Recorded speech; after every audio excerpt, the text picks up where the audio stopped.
This video is only one part of an in-depth review, so check out the rest at thegoodride.com. Thanks for watching.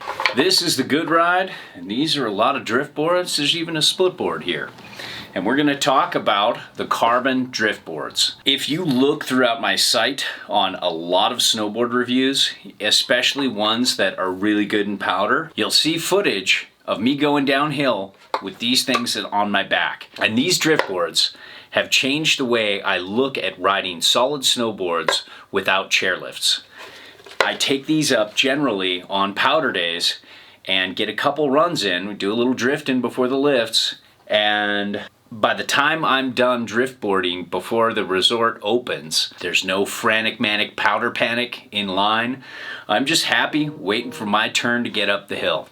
So if you see these things without a snowboard on your back, it looks like you're going backcountry snowblading. But with a snowboard on your back, you've got a new friend for slack country travel. This blows doors over snowshoes. It's not even a comparison. I tried doing a little snowshoeing before the drift boards, and it was just a nightmare. These actually have some advantages over splitboarding. They're not perfect, and they do have some disadvantages over splitboarding, but they're an amazing way at a very reasonable price to get some slack country and even some mellow backcountry travel. So let's get into the construction here. You have basically a flat, short, little approach ski that fits really easy on your back. You have good skins as of 2020 and 21 that grip a lot better than the older skins I had. We even replaced these. Well, I only tried one, but Peter did a few, and it works really well. You can see these are the old drift boards, and we put the new skins on there. There is a different binding base plate. It's plastic versus the metal right here from 2020 and 2019. That's when I first started reviewing drift boards. I'm not sure if there was a model before that. And I actually like it better. It's just a little less noisy, a little less clinky. It seems to have slightly better shock absorption, and I like that. The old ones had just carbon fiber edges, and that can splinter off and get stuck in your finger and hurt like hell. So now they do urethane on the sidewalls, or ABS, I think. They put something in here, and it's much more manageable with your fingers and much more safe. You can mount splitboard bindings, and you can see here in my old pair that's really light. I put on the Union Expedition mount here, and you can do that. However, I still use these because solid bindings are so much better than splitboard bindings. Splitboard bindings have to do a lot, and they just don't have the shock absorption, the feel underfoot. So sometimes I'm just like, I'll deal with the side hilling, because we are using these to ride solids, because solids are more fun to ride down than split boards. So you might as well have a great binding on there too. So let's get into what I don't like about the drift boards. First off, I do like the camber profile of a split board, and I've compared these against split boards. Like my Libtech Splitbird, a few other split boards I've tried here and there, and like my Jones Mountain Twin split that I have. I like the camber underfoot, just a little more spring, a little more shock absorption when going uphill, but the flat isn't a deal breaker. I really like split board bindings and the ankle support. I wish these had more ankle support other than two straps. On top of that, I wish they had a better quick release. They just don't release like split board bindings. When you get to the top, you just swipe them off. With these, you have to bend down, sometimes take off your gloves, pinch this, and pull it out, then push down the heel loop and get out. That's not that much fun. And same with this, it's just a weird, strap. I wish they'd evolve this to do two things: give you more ankle support and be easier on and off. That's one place they really lack, is side hilling.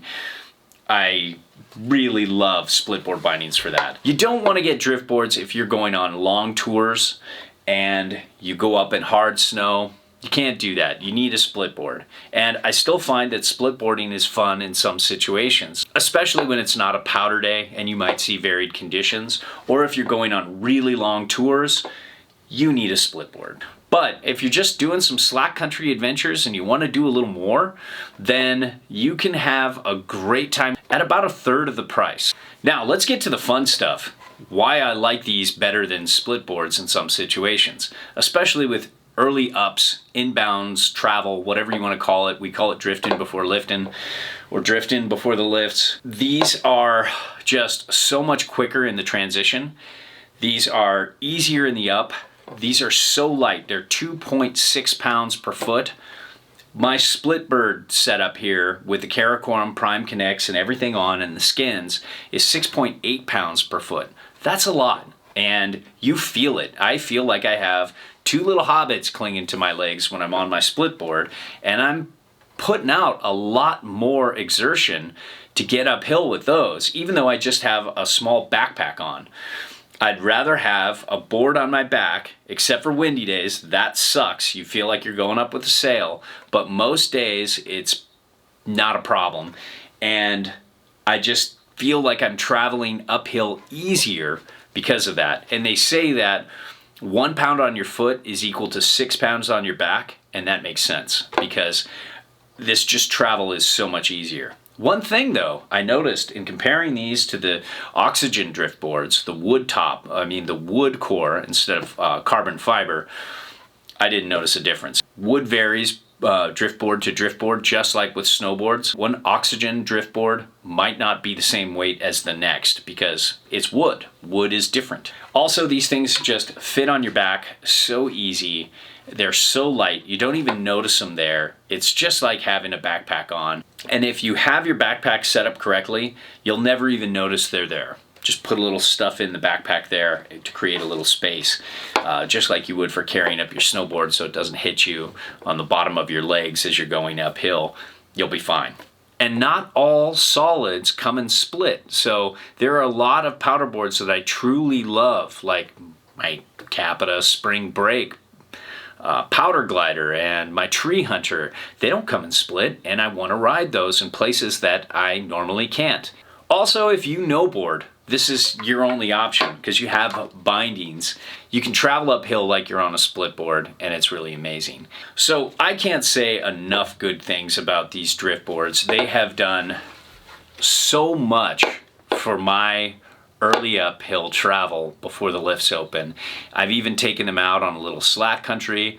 At the end of the season, when the lifts stop spinning, I can still go up my local mountain and go down. And a lot of mountains have an early up or an inbounds policy for uphill travel. And it's very cool. And that's where you want to start. You want to be very safe with these.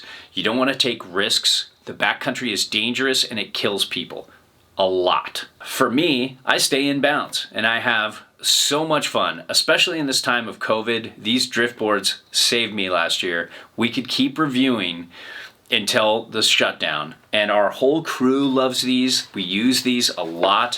It's just a great way to ride solids. All our reviews are a best effort, objective opinion from an average rider's perspective. There's no brand oversight, and we're free to say whatever we want. We send back everything unless it's a favorite, then we ask to keep those or straight up buy them. Now, if you need advice, fill out the eHarmony profile in the Contact Us section of the site. It's the only way I can help you properly. If you want to support us, and if what we reviewed appeals to you, it helps if you buy through our links. So, thanks for watching.